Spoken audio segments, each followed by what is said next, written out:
State University. Here is my student ID. I hope that shows up good. All right. So today I have the honor of introducing you to Katahdin Woods and Waters National Monument in Maine. Let's begin.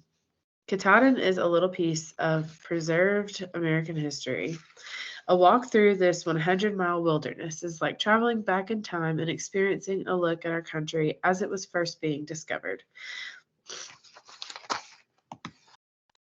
Meet philanthropist Roxanne Quimby.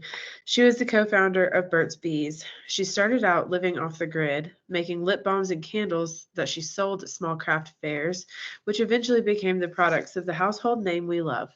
Despite her anti-capitalist desires and wanting to live as money-free as possible, she became quite successful with her business. And like the true tree-hugging queen she is, she sold the company, used the money to purchase parcels of land with the sole intent of preserving it as a national monument.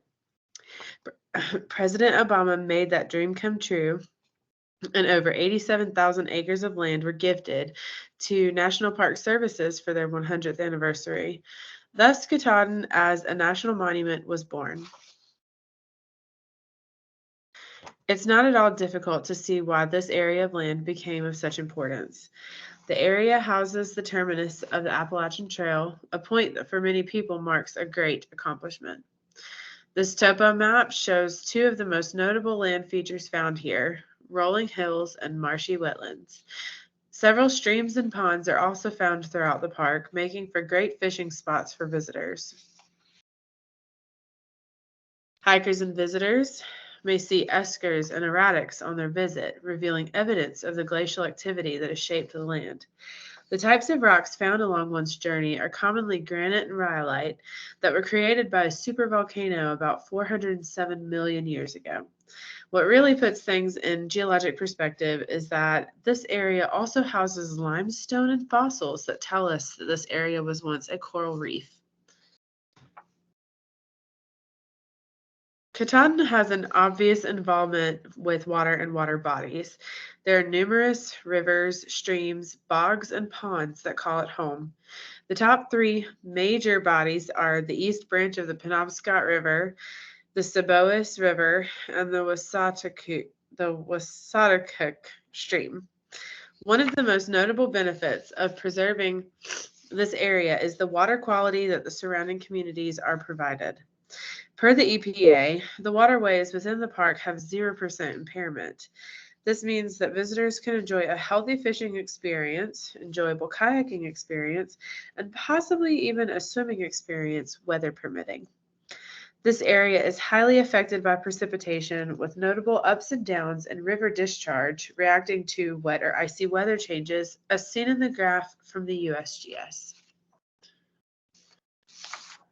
We've learned that Katahdin has a close relationship with water, so naturally when we discover the hazards of this area, we find they are heavily related to precipitation events. Nor'easters are strong winter storms on the northeastern coast where Katahdin calls home.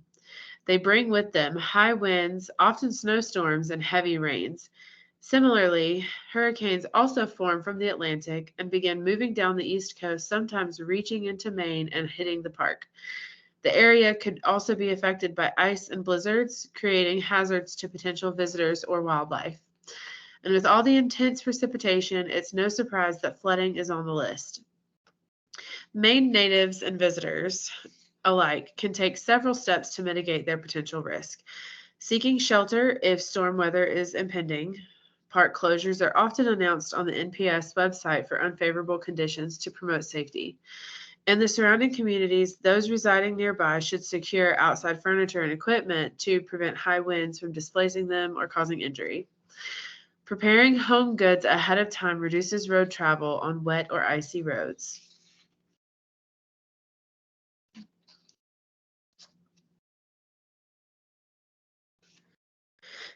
The land known as Maine now hasn't always been so cold. During the Ordovician period of the Paleozoic era, this part of the continent of Laurentia was mostly underwater and closer to the equator. This made the weather in old-timey Katahdin to be rather warm and wet for a time. The first life forms began making their way onto land. However, it didn't evolve very far before being frozen out. Such is life. This is a notable time in history for Katahdin, as the plate tectonic activity here, known as the Allegheny orogeny, began the formation of the Appalachian Mountains.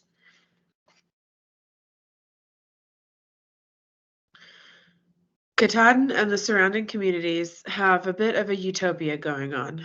The state of Maine is in the top 10 greenest states in the U.S., and that is evident by the story of the park. Preserving the ancestry of the land promotes a peaceful appreciation of what was here before America's discovery. The area's environmentally friendly nature promotes being good to the earth, and the earth will be good to you. This cycle provides a higher quality of living to those in the area, which furthers the drive to continue being good to the earth.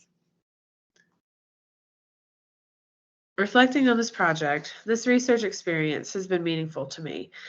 I have enjoyed seeing the benefits of conservation efforts. All communities deserve to make efforts to improve their quality of life by learning from places like Katahdin.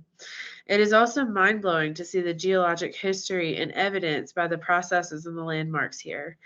There is something very inspiring about performing research of this type. It drives the researcher to want to see the location in person and not just enjoy pictures and stories of other individuals' experiences there. I can add it to the list of places I hope to visit in my lifetime.